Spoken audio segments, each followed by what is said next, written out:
the first tip, we've got the protected cone side jump. You've probably seen the regular cone side jump, where you place a cone above yourself and then jump to the side of it. Once you get above the level of the cone, you place a floor below yourself, right?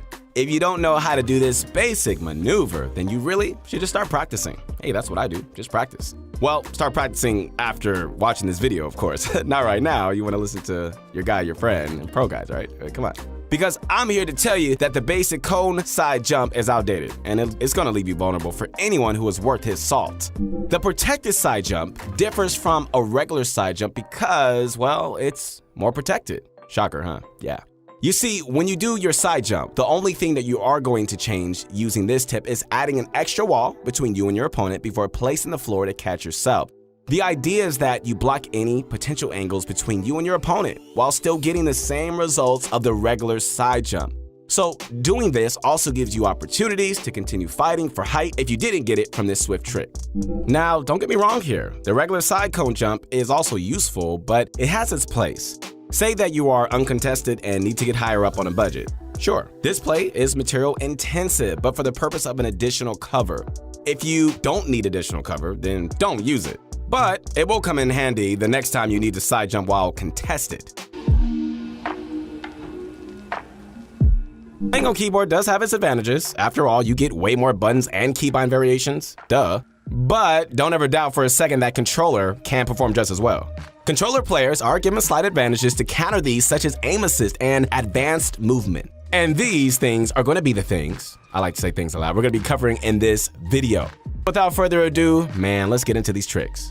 Starting off with aim assist, we're going to go over how to use it to the maximum to gain an advantage over keyboard and mouse players. Keep in mind that the majority of these players are aiming solely off of muscle memory and coordination, which can easily be thrown off via good movement. That's where the controller advantages come in. Having aim assist gives you the ability to dominate when it comes to medium, long range, and short distance shooting.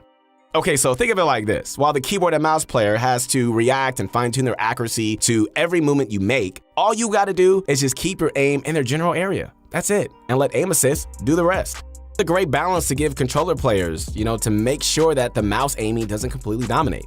Now, being able to use aim assist actually has a bit of skill to it that is really overlooked. You can time your left trigger pulls with your first shot accuracy to do massive damage, man.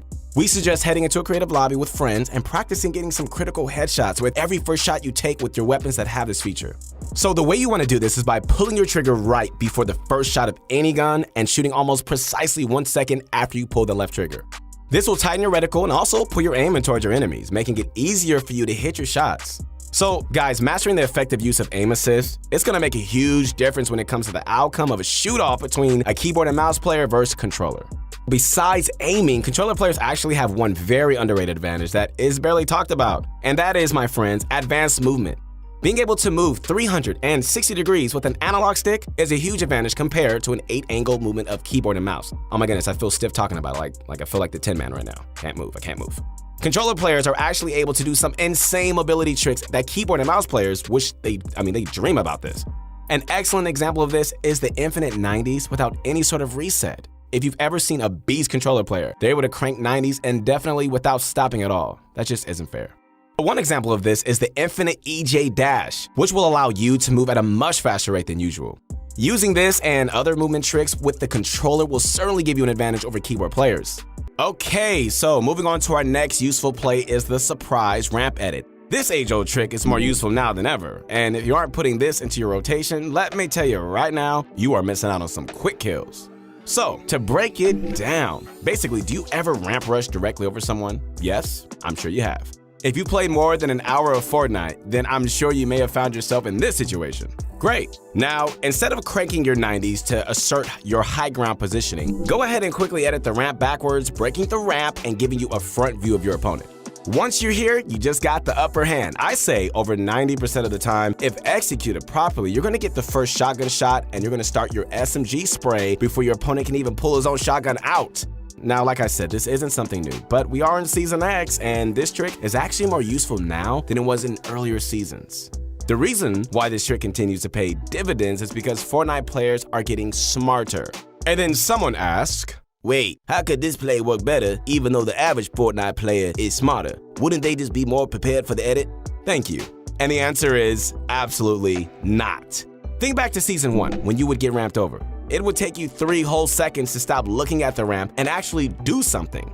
Well, we've come a long way since then, and every season, people are getting quicker.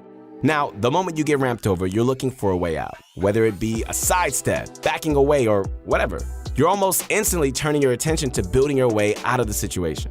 Now, that's where the rub is. A quick surprise ramp edit is going to throw people off a lot more now than ever, since they aren't worried about a ramp flip edit as an option for the most part. In my humble opinion, you're going to want to do this ramp edit when you absolutely need to finish a fight quickly. Say you're edge zone, and the next safe zone is a mile away. First of all, guys, do not burn mats and utility when you could instead get the jump on your opponent and finish things off with ease.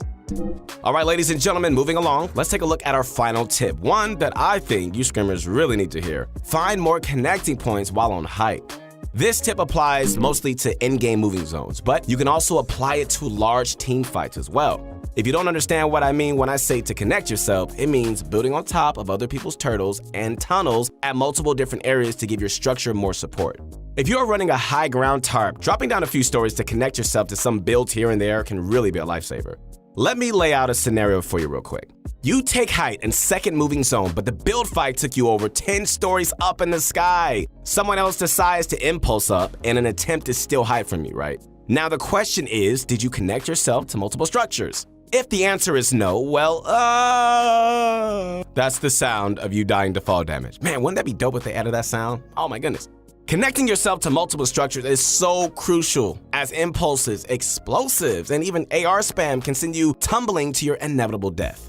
Use an extra few mats, my friends. We're not gonna tell anybody. That's what it comes down to, guys. Learning these strategies and mixing them up in your current rotation of outplays is a surefire way to consistently outplay your adversaries. I'm telling you the truth. Take these techniques to heart, apply them, and you need to start dominating.